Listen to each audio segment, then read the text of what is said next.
ಮಳೆರಾಯ ಕೊಂಚ ಬಿಡುವು ನೀಡಿದ್ದಾರೆ. ಆದರೆ ಅವಾಂತರಗಳು, ಜನರಲ್ಲಿ ಮೂಡಿರುವ ಆತಂಕ ಕಡಿಮೆಯಾಗಿಲ್ಲ. ಮಂಗಳೂರಿನಲ್ಲಿ ಗುಡ್ಡ ಕುಸಿತದ ಭೀತಿ ಜನರಲ್ಲಿ ಮೂಡಿದ್ದು ಮನೆ ಖಾಲಿ ಮಾಡಿದ್ದಾರೆ.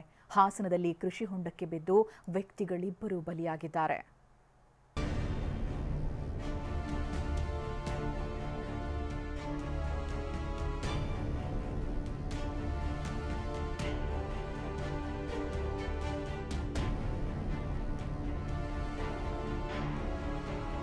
ಅಪಾಯದಲ್ಲಿದೆ 2 ಮನೆ, 1 ದೈವಸ್ಥಾನ.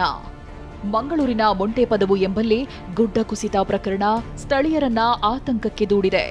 ಯಾವಾಗ ಏನಾಗುತ್ತೋ ಅನ್ನೋ ಆತಂಕದಲ್ಲೇ ದಿನದೋಡುತ್ತಿದ್ದಾರೆ. ಉರುಕೋಡಿ ಎಂಬಲ್ಲಿ ಗುಡ್ಡ ಕುಸಿದು ಅಜ್ಜಿ ಮೊಮ್ಮಕ್ಕಳು ಮೃತಪಟ್ಟ ಘಟನೆ ಕಣ್ಮುಂದೆಯೇ ಇದ್ದು ಗುಡ್ಡ ನೋಡಿದಾಗಲೆಲ್ಲ ಜನ ಬೆಚ್ಚಿ ಬೀಳ್ತಿದ್ದಾರೆ. ಈ ಘಟನೆ ನಡೆದ ಸ್ಥಳದ ಪಕ್ಕದಲ್ಲೇ ಮತ್ತೆ ಗುಡ್ಡ ಕುಸಿಯುವ ಭೀತಿ ಎದುರಾಗಿದೆ.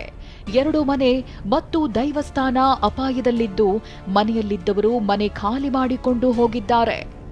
ಅತ್ತ ಚಾಮರಾಜನಗರ ಜಿಲ್ಲೆ ಯಳಂದೂರು ತಾಲೂಕಿನ ಗುಂಬಳ್ಳಿ ಗ್ರಾಮದಲ್ಲಿ ಮಳೆಯಿಂದ ರಸ್ತೆ ಹಾಳಾಗಿದೆ. ಗುಂಡಿ ಬಿದ್ದ ರಸ್ತೆಯಲ್ಲಿ ಸಂಚರಿಸಲು ವಾಹನ ಸವಾರರು ಪರದಾಡಿದ್ದಾರೆ. ಮಡಿಕೇರಿ ಭಾಗದಲ್ಲಿ ಭಾರೀ ಮಳೆಯಾಗ್ತಿರೋದ್ರಿಂದ ಕಾವೇರಿ ನದಿಗೆ ಜೀವ ಕಳೆ ಬಂದಿದೆ. ಕೆಆರ್ಎಸ್ ಜಲಾಶಯದ ನೀರಿನ ಮಟ್ಟ ಮತ್ತಷ್ಟು ಏರಿಕೆಯಾಗಿದೆ. ಒಂದೇ ವಾರದಲ್ಲಿ 103 ಅಡಿಗೆ ಏರಿದೆ. ಚಾರ್ಮಾಡಿ ಘಾಟ್ನಲ್ಲಿ ದಟ್ಟ ಮಂಜು ಕವಿದ ವಾತಾವರಣವಿದೆ. ಪಶ್ಚಿಮ ಘಟ್ಟದಲ್ಲಿ ಮಳೆ ಕೊಂಚ ಬಿಡುವು ನೀಡಿದ್ದು ಪ್ರವಾಸಿಗರು ಜಲಪಾತಗಳ ಬಳಿ ಮೋಜು ಮಸ್ತಿ ಮಾಡ್ತಿದ್ದಾರೆ. 3 ದಿನ ಭಾರೀ ಮಳೆ ಮುನ್ಸೂಚನೆ, ಕರಾವಳಿಗೆ ರೆಡ್ ಅಲರ್ಟ್.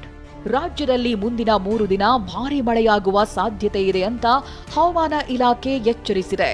ಕರಾವಳಿ ಜಿಲ್ಲೆಗಳಾದ ಉತ್ತರ ಕನ್ನಡ, ಉಡುಪಿ, ದಕ್ಷಿಣ ಕನ್ನಡ, ಕೊಡಗು, ಚಿಕ್ಕಮಗಳೂರು ಸೇರಿ 6 ಜಿಲ್ಲೆಗಳಿಗೆ ರೆಡ್ ಅಲರ್ಟ್ ಘೋಷಿಸಲಾಗಿದೆ. ಇನ್ನು ಬಾಗಲಕೋಟೆ, ಯಾದಗಿರಿ, ಹಾವೇರಿ, ಗದಗ, ಹಾಸನದಲ್ಲಿ ಯೆಲ್ಲೋ ಅಲರ್ಟ್. ಹಾಗೆಯೇ ಬೆಳಗಾವಿ, ಕಲಬುರಗಿ, ವಿಜಯಪುರ, ಬೀದರ್ ಜಿಲ್ಲೆಗೆ ಆರೆಂಜ್ ಅಲರ್ಟ್ ಘೋಷಿಸಲಾಗಿದೆ. Bureau report TV.